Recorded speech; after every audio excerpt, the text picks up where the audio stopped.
Hey team, welcome back to another incredible episode of the Intentional Agribusiness Leader Podcast. This is your host, Mark Jewell, and today I'm joined by someone I think a lot of you guys will know. You see him in the social media. He's got a podcast, he's got a book, and his name is Damian Mason. Damian, welcome to the show, man. Thanks for having me. Glad to have you on. It's been a long time coming. Excited to have this conversation. We had to go hit record, otherwise we just keep talking about all the things. So welcome on. What does it mean for you to be intentional? You know, I'm glad you told me that this was going to be the lead-off question. Normally, I don't need any kind of prepping because I kind of figure if we're going to talk about stuff we're expert in, why the hell would you need all the notes ahead of time, right? But I wasn't quite prepared to go that direction. 11 years ago, I went through this thing where I had gone from being the political comedy guy in the 90s into the late 2000s, 2006, 8. And then I went through this thing about being the next phase, being the ag guy. And you and I know what that means, being speaking at agricultural events. And for me, it was done so in a comedic manner. And I like being funny. And I always say being funny is like being tall. You either are or you are not, of which you and I are both. And you're going to know by the time you're 20 years old. When people say, "Oh, I think I could learn to be funny," I remember I went to a doctor once that was fascinated by he heard that about my background in political comedy. And I said, "Are you funny?" "I love comedy." I said, "Are you funny?" He says, "No, but I could learn." I said, "No, you couldn't. You can learn to do hernia surgery. You can learn to give eye exams. You cannot learn to be funny. If you're funny already, I can teach you to be funnier, and I can teach you how to pare down a setup, get rid of 30 seconds of fat in a joke or a story, but you can't teach funny." Well, I went about intentionally changing from being just a funny guy to being an ag guy, and then to being the ag guy that's funny to being an ag guy that actually does commentary, marketplace analysis, economic outlook, big picture thinking. And so using my product, and I think it's important for the listener, this is not just an exercise in ego. You know and I know, doing what somebody like I do or you do, there's the Mark Jewell that's the guy that has a beer with his buddies, and there's the Mark Jewell that's a product, the consultant, the agriculturally expert guy, and there's the Damian Mason product. So I intentionally went about changing what the product of Damian Mason was, retaining the humor and the background, but also intentionally stating to the marketplace, we're no longer this Bill Clinton impersonator. Like, I still had people then saying, "Well, we'd love you to come in. We love that whole Bill Clinton thing you used to do." And I said, "Great, it's dead, because otherwise you're pigeonholed." So when you talk about intentional, it's neat for someone to say, "Well, I intentionally changed my logo, or I intentionally, started exercising."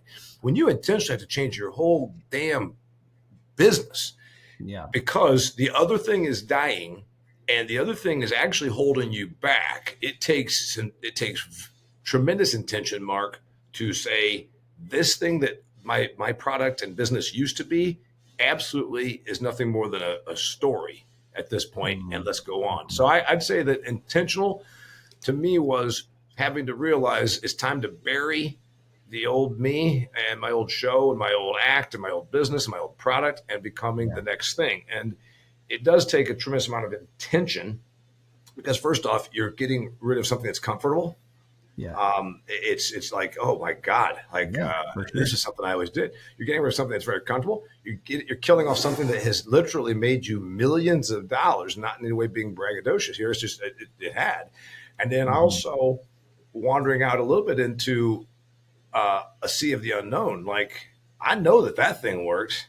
Nobody didn't know it at first. And you've got to be intentional and say, I have to have the balls and the backbone and the commitment, and to use your word, the intention to make this thing go. Yeah. So good, man. Great delivery, first of all. Second of all, the words I wrote down on my notebook over here are intentional evolution. Yeah. Right?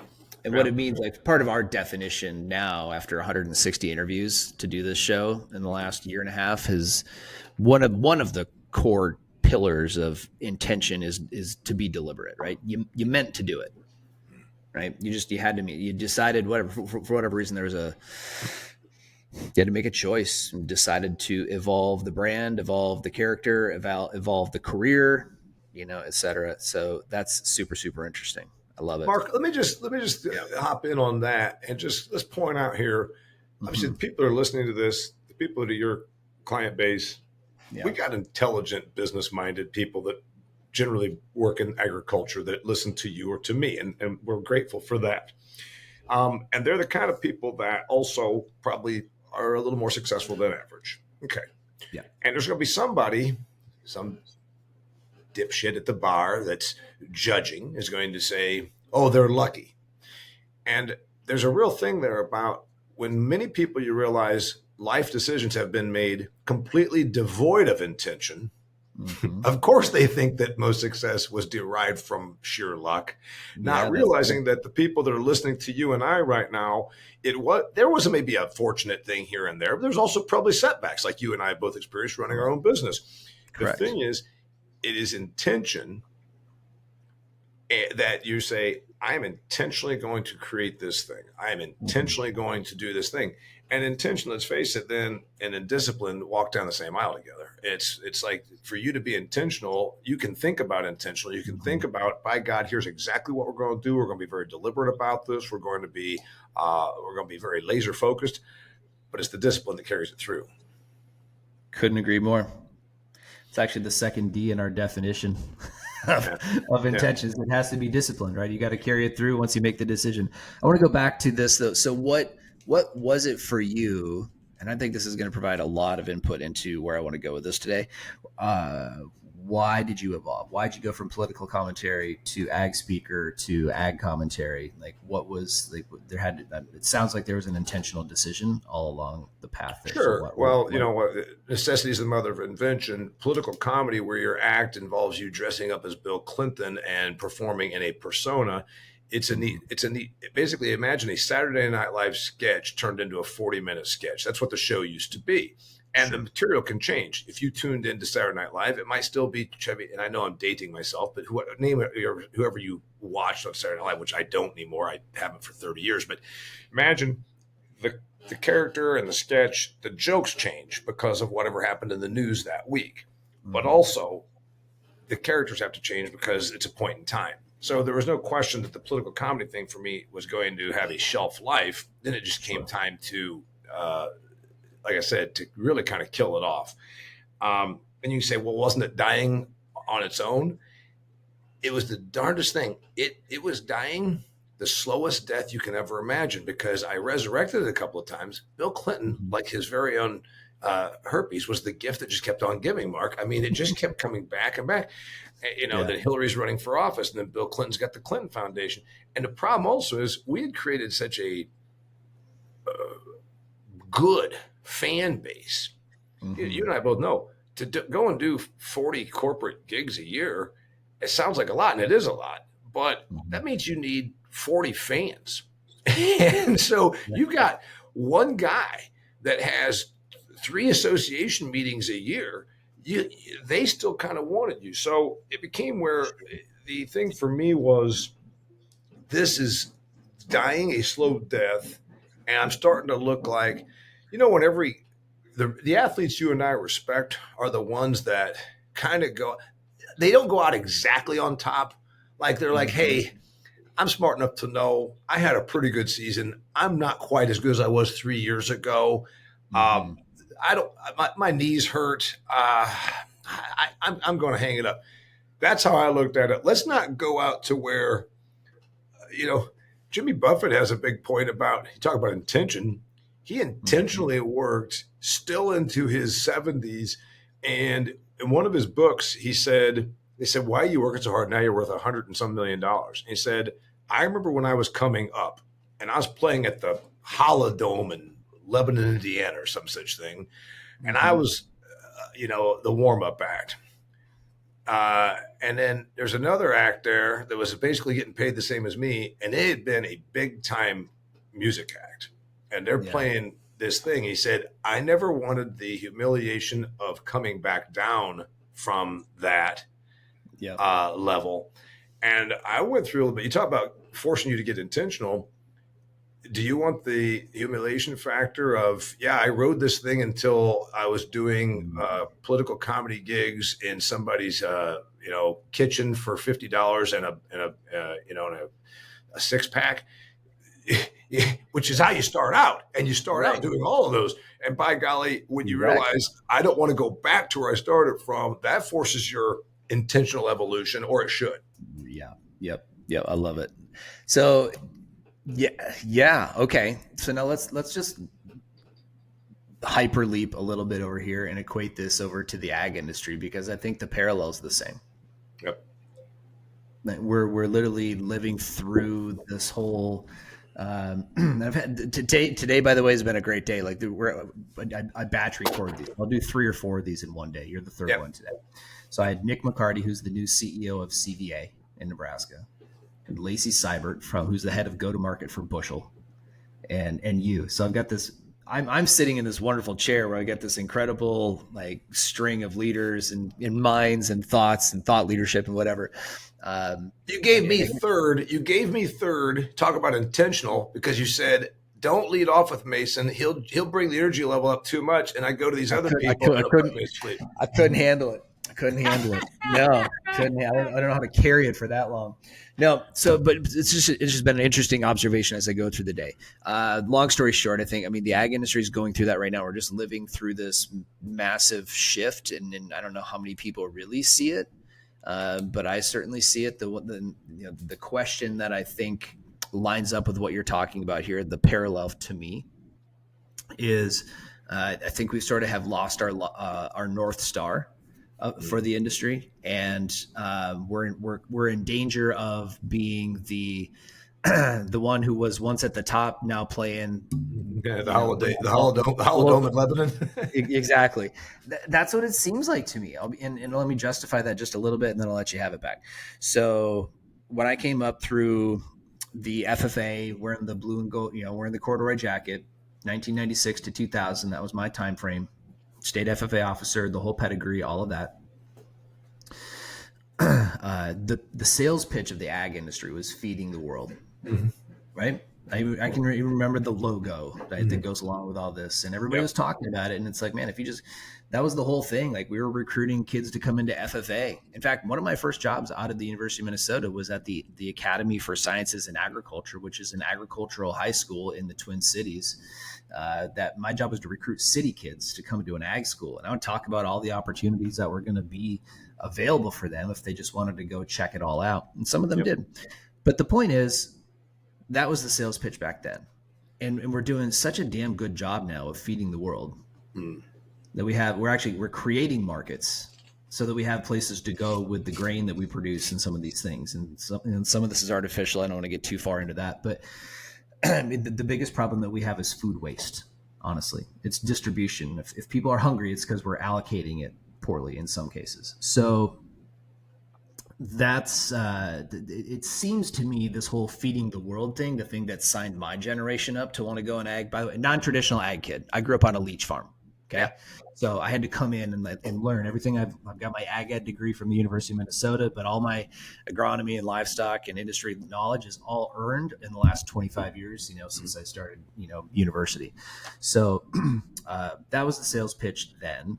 If we had to go recruit a batch of people to come into the ag industry now, what's the sales pitch today? What is the North Star? What are we really achieving? It seems to be more growth, more per acre, more stuff, more markets.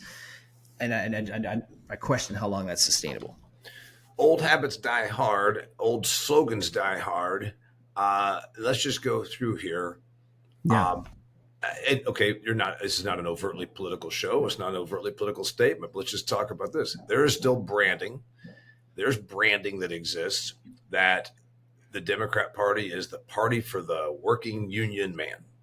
And you could argue without any conjecture, pure actual data, look at the wealthy, affluent suburbs of people, usually with a bachelor's or master's degree.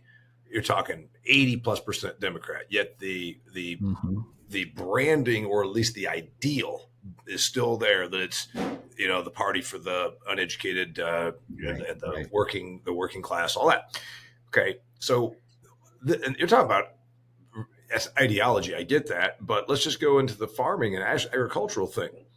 We still have a whole bunch of people who believe that there is a food shortage. Yep. Are you hearing that? Hang on. Yeah. Go. So here's the thing. So what we've got is a statement, a saying, a slogan about feeding the world. And it's right up there. And if you're ever in one of my audiences, I point this out. If I have to hear thank a farmer and feed the world one more time, I've been hearing it since I was a child. And the thing is, we're stuck here. We're stuck here because we've got a bunch of people that still believe that somehow the reason there's somebody hungry in sub-Saharan Africa is because you're not growing enough bushels of corn in Iowa. And it's just nothing to be further from the truth. To your point, we waste 35% of global production. We're even more wasteful in a country that's affluent like ours. We don't just waste it because it can't get out of the field, or we don't have infrastructure, we don't have rail, harbors, refrigeration. Hell, we waste it after it's already been processed, made into meat or made into whatever, canned goods. So where ag is, you can take the glass is half full or the glass is half empty kind of a look. I think our younger people understand the environmental stuff that's incumbent upon us better than anybody our age and older. The universities, I got to tell you, for as innovative as they may have once been, I think are still entrenched in that thing because of the industry investment in them. Oh, go to Iowa State and they'll tell you how to make more soybeans per acre. And I'm like, good God, that's not the issue. So if we can bring this thing along, you hear my stuff that I put out there, nutrient density, nutrient content, and environmental stewardship are the things that have to drive us to become our North Stars, as you point out. Also flavor. Sure. We can say, oh, there's nothing wrong with the food right now. I'm like, well, it's got a lot of artificial flavoring in it. We've sacrificed flavor for transportability or appearance or shelf life, that kind of thing. So I think that it's there. It's just that we still got a real big base in our industry from the universities like where you went or where I went, and the funding that comes to them. And big ag likes to do what big ag does. Ford didn't really want to make electric cars. They thought that they were going to be politically pushed into it. They lost $3 billion or $5 billion trying to make electric cars. Big auto likes to do what big auto does. Big ag likes to do what big ag does. When they try and vary from that, they ain't very damn good at it, right? Look at Ford losing billions of dollars trying to make electric cars. So you can see where the entrenchment is. Universities, big companies, and then even the mindset within us, because everything you're talking about, new North Star, Mark, involves change. And we all know that humans struggle with change. Of course not. Yeah. We, obviously we resist it. So my question then is like, at some point we organize, well, maybe the better question is this: do we know as an industry, and can we even function if pure survival wasn't the main motivator? Do we know? Do we keep recreating the same problems that we have because none of us has lived in a world where we just create from pure abundance all the time? We keep creating the same problem because there's an entrenchment in the mentality. There's also largely a policy, and this is not just the United States. Yeah. Governments tend to backstop their agricultural sector to guarantee food security. And therefore, it perpetuates this thing of go make more soybeans, even though there's no demand for this excess amount of soybeans. And so that whole thing is not just mindset, it's marketplace driven because the backstops, the policies that have been in place. And it's not just the United States, it's other countries. What it always reminds me of, when you talk about being intentional, we intentionally set out to do new things, but we do it on the fringes. Okay. There's a Wall Street article right here about sorghum. And I got another one here. The new it crop, this is from a month or so ago. The new it crop has a brand problem. So we grow like 6 to 6.5 million acres of sorghum in the United States of America. compared to 95 million acres of corn. This has drought resistance. This has less nutrient requirements. This has a lower cost of per acre of production. There's a lot of reasons to like it. It also can go straight to human consumption. In China, they use it to make booze, cheap booze. Yep. So why are we not using more of those drought irrigation dependent acres in Western Kansas, even more than we do now, or the Panhandle of Texas, to make it all sorghum? And there's no incentive. And I'm saying there's no government incentive. Right now, $31 billion was tossed at ag just in March, and the bulk of it went to corn. So that doesn't help. If you've already got an entrenchment and you've also got the average age thing, what do we hear all the time, Mark? The average age of the American farmer is 60 years old. Well, who's usually early adopters? Is it 60-year-olds or 23-year-olds? Right. So I am 100% with it. Interestingly enough, last year I had, I think, both of the major sorghum CEOs, advocacy boards, advocacy groups. We had them on the show. I'm deep into this because when I turned 40, my body just stopped processing wheat. I had to cut all the beer. I haven't had a plate. I don't eat the pasta. I don't eat the pizza. I feel better, by the way. So out of sheer necessity, I started looking for other ways to eat it. I still want to have pasta when my family's eating pasta. I'm married an Italian. We eat a lot of it around here. And so I sort of fell into that. And so you just happen to bring up the one thing that I personally get and I personally have a relationship with. And I'm like, why? And I found out the same thing that you're saying right now is there's just no incentive to do it. Mm. Yeah. So we have to get to change the incentives. And I mean, let's talk big picture here.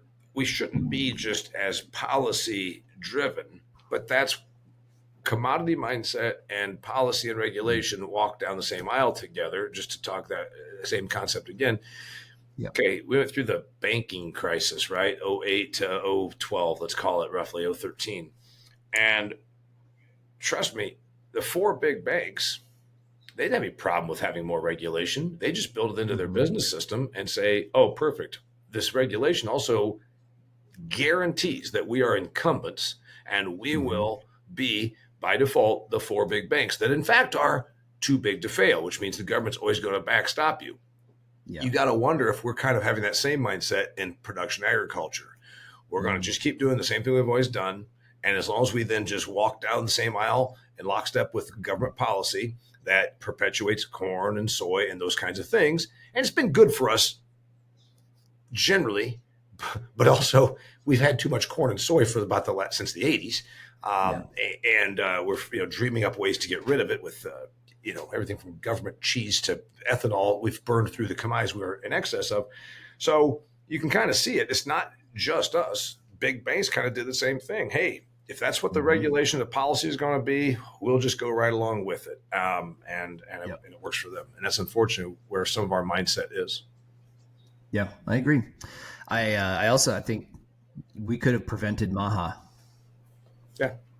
We should have led the conversation. We should have been out front. I mean, we created the need for a Robert Kennedy to get on and get that platform. And now he's got a big old pen and he's making a lot of moves. And I think people are not going to like it. I so appreciate you saying that again. This is not an overtly political show, but this is also not an overtly political statement. We're talking about just the issues of things that are impacting our industry. And it happens to be political because we've got the USDA, we've got the Health and Human Services. Yeah. Like you just said, there's always something that fills a void, right? And when there's this void, when there's this vacuum, because nature abhors a vacuum, there was this void and there was this need. And Kennedy he's somewhere between Jim Jones, the Kool-Aid pushing guy. And yes, if you're too young to know what that's about, it's a terrible tragedy called the Guyana tragedy. But he found a group of followers that truly believed that he was godlike, and then he poisoned them all and told them they had to drink the Kool-Aid. And they did whatever he said.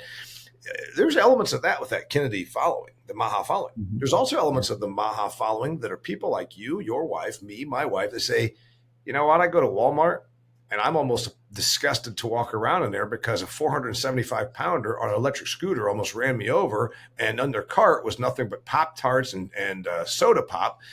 There wasn't a vegetable or a piece of protein in the damn cart.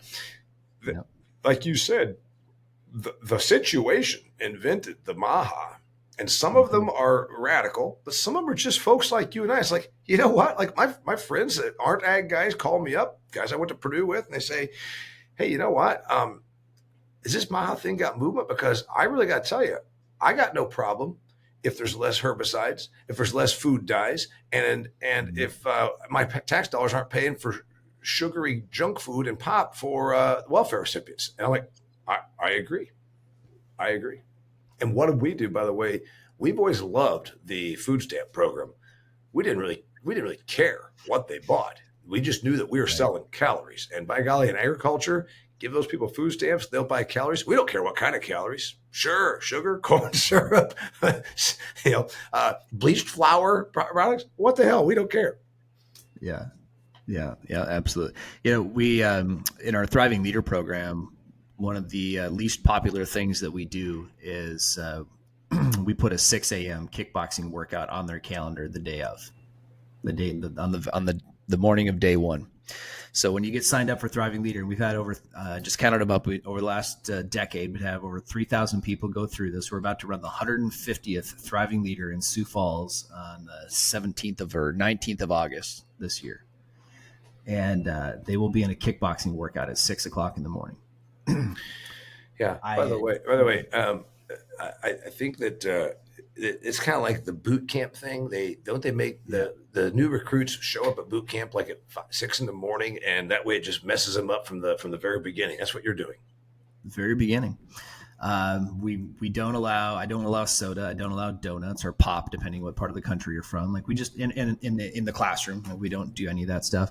But here's the facts. So over the last decade, we've now had 12 people report back to us that as a result of going through that experience that they didn't want to go through, they decided, self-selected, to lose over 100 pounds. Mm-hmm. And we've got dozens more that were 20 pounds, 30 pounds, 40 pounds, like stuff like that. Just decide to get healthier.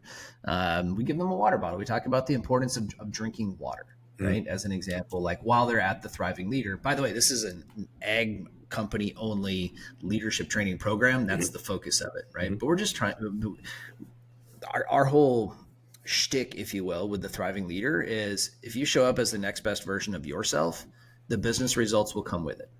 And we've been helping our clients get better results with their people and so on and so forth, doing just that. It plays out, Damian. Like it plays out all the way across the board. But it kind of lost me a little bit, though. If I don't have my 2 Cokes at late morning or at noontime every day, I might not be able to thrive. So, well, here's the thing. I had this is super funny thing that just happened recently. It was a VP of agronomy for a co-op came through.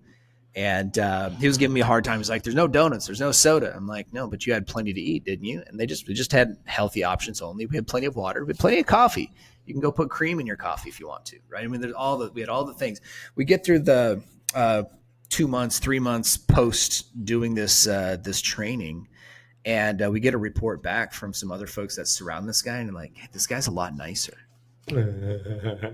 he's actually like he's working to be a partner instead of just working for himself.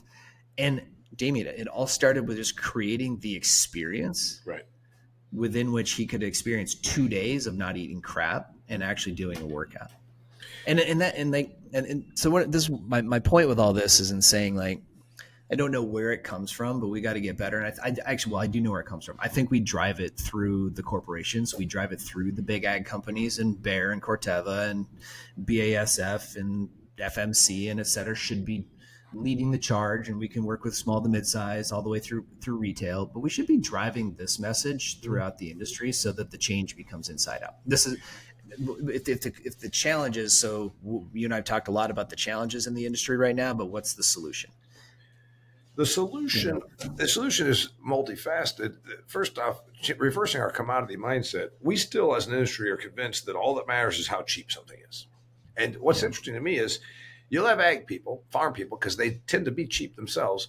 Well, ain't nobody going to eat that. That's expensive. I said, well, why would Whole Foods have 1,000 and some markets around the country where not one SKU in that store, Mark, is the cheapest compared to Costco, Walmart, Kroger, Piggly Wiggly, Albertsons, any of them? Okay, so that's not true. And then even farmers themselves, like, so all that matters is how cheap it is. Yeah, it's all that matters. I said, really? So just the cheapest is all any consumer ever cares about. Yep. I said, okay. So every piece of equipment in your barn is a John Deere. John Deere is certainly not the cheapest equipment. Well, that's different. I'm like, yeah. So that you need to understand that that's our consumer also. So first off, understanding that there's a consumer out there that will willingly pay more for something if it's better. Is it every consumer? No. Especially when we've got some tightness and some food inflation? No. But the point is it's there. Secondly, we've got production mastered. There's no question we have, to your point, we're wasting 35% of what we make. We figure we're creating legislation to burn up 40% of our corn crop and our ethanol gas tanks. We've got production mastered. Differentiate. Case study, Driscoll's, the biggest berry producer, I think, the biggest out of California. Yep. They came up with a berry that was more flavorful, didn't travel quite as well, had a little bit less shelf life. So they said, we're going to charge more for it. Well, the soccer moms of America said, oh my goodness, I have berries that my kids will eat when they're on their way to soccer practice. So it's there. Then also, usually some things take a little bit of force. You talk about the Maha. Well, we're going to use less glyphosate and atrazine because of lawsuits. I don't want lawsuits, but on the sugar front, I've got it written on my whiteboard right here. Sugar is the new tobacco, and I'm going to do an episode of the Business of Agriculture show about the sugar industry. And I'm not anti-sugar. I have 2 Cokes a day, but I'm telling you, it's coming. And so if you want to wait until there's class action lawsuits like we had with tobacco, or you want to just get ahead of this, because when RFK was on Dr. Phil, he gave some sugar numbers, and it's remarkable, Mark. I mean, just from 1900 to the year like 2010, just say in the last 15 years, we've more than doubled our sugar consumption per capita per American. At the same time, our activity level, we're not baling hay or working, digging ditches. So the sugar is a real good example. And I'm pro sugar, but I'm just saying we better get in front of this, because I think people say regulation's coming. I say litigation is coming. Look at tobacco. Oh, yeah. Look at tobacco. Yeah. Yeah. I could not agree more. I'm on a mission to be the first man I've ever met with my last name that didn't become a type 2 diabetic. So, and by the way, since for the last 15 years, my oldest daughter is 17. She developed type 1 diabetes at 2 years old.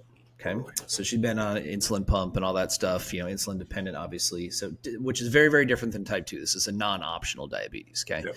Right. Now, but what's interesting especially when she was little, she was 23 pounds the day that she was diagnosed. And we've had to check her blood sugar. In the beginning, it was all the finger pokes. And today it all gets done with technology. And I can go on my phone right now and see what her blood sugar is and what her blood sugar has been all day and all week. We've got all the data.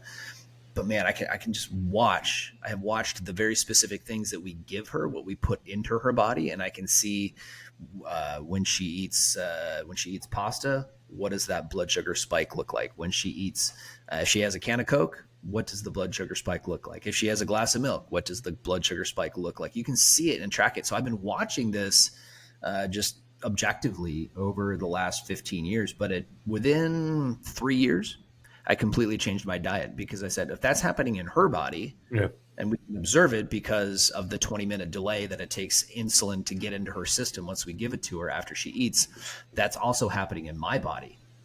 And so I eliminated the carbs or went low carb basically now for the last 12 years, and complete game changer. I look nothing like my father or my grandfather at my age. Benefit, by the way, of the Maha, well, good for you. The benefit of the Maha thing that we get caught up in, and I've been trying to cover from all angles about the glyphosate or atrazine, or maybe there's going to be this new questioning about processed foods, the new term super processed, which is kind of made up like a factory farm and whatever. It's created to provoke emotion or evoke emotion. Yep. So anyway, one benefit, RFK is pro protein. Beef tallow. I'm driving down the interstate and I see a sign for Steak and Shake that says beef tallow French fries. First off, this push for beef tallow is coming at a time when we've got the lowest beef herd in the last 70 years. So I'm wondering where the hell they're going to come up with all this beef tallow. But now lard should be right behind. A kid like you or me, I grew up with a tub of lard right next to the skillet to make Yep. breakfast. Yep. And they say, "Oh, well, boy, your heart's all probably clogged up." Nope, my cholesterol's all right, and I'm not obese. So we definitely have some benefit of the RFK thing because animal agriculture, it was already the low carb thing, and now this is kind of going to, I think, help on the eggs and lard and beef and all that kind of thing. Yeah.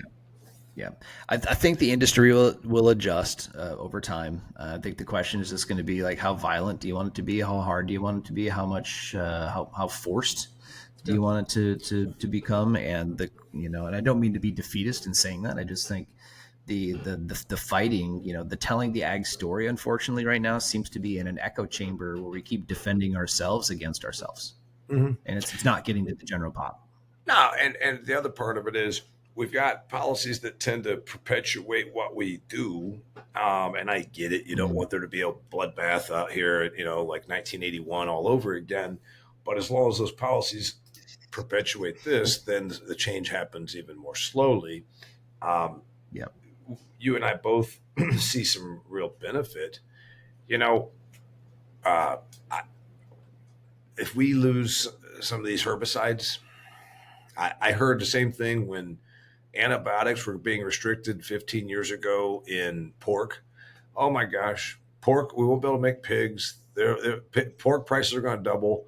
It took literally 6 months for the pork industry, as good as they are, to adjust and then more judiciously use antibiotics. And I'm not even sure it qualified as a hiccup. So I think that any of those things, we tend to overblow the negative, and it's not really usually that bad. Very good. Love it, man. Well, I know we got to bring this in for landing. We're at time. You've got a book, you've got a podcast. We got the Business of Agriculture podcast. People should be tuning in. They should be listening to that. What's the book? Where do we go buy it? Oh, don't worry about the books. Hell, you know what? They're 5 years old. They're not that new. But you know what is new? Yeah. The Business of Agriculture show. I'm pretty proud of that because you know what it takes to do this. It's just doing the work. Invented the Business of Agriculture show 8 years ago. We have released 404 episodes. It goes out every Monday. Right. So 404 episodes. I bring on smart people about the business side of agriculture, production, the money, the legislative, whatever. We cover a different topic in the business of agriculture every week. It's released as an audio and wherever you get your podcast, and also on YouTube on the Damian Mason channel. And then, I still speak at agricultural events. I enjoy that. Mrs. Mason's already booking January functions in the tundra. Okay. You know what that's like, of course. Oh, you've got an Arizona house. It must be nice to get away from winter. I said, well, I don't know. I bumped into Mr. Jewell. It was January in Kansas City, and I think it was snowing and 14 degrees. So it was hardly sunny, but yeah. Yep. I used to measure the success of my speaking career not on what the speaking fee was, but whether or not I was getting booked into any warm environments in the winter. Yeah. Yeah, you gotta like it. You gotta like it. Then when the client says, "Oh yeah, we're so glad you came here," I said, "Well, you paid me." And they say, "Yeah." So you have a place in Phoenix? Yeah. I said, "Well, we had our meeting there last year." I said, "Well, why the hell did you call me last year? You called me when your meeting is in Minnesota. Why don't you call me when you're in?" Yeah. Anyway, it's all good. Anyway, thanks for having me. Go check out DamianMason.com if you want. If you're listening to this, Mark and I cross paths sometimes, as you can well imagine. So. You bet. Thanks for being on, Damian. Thank you, sir.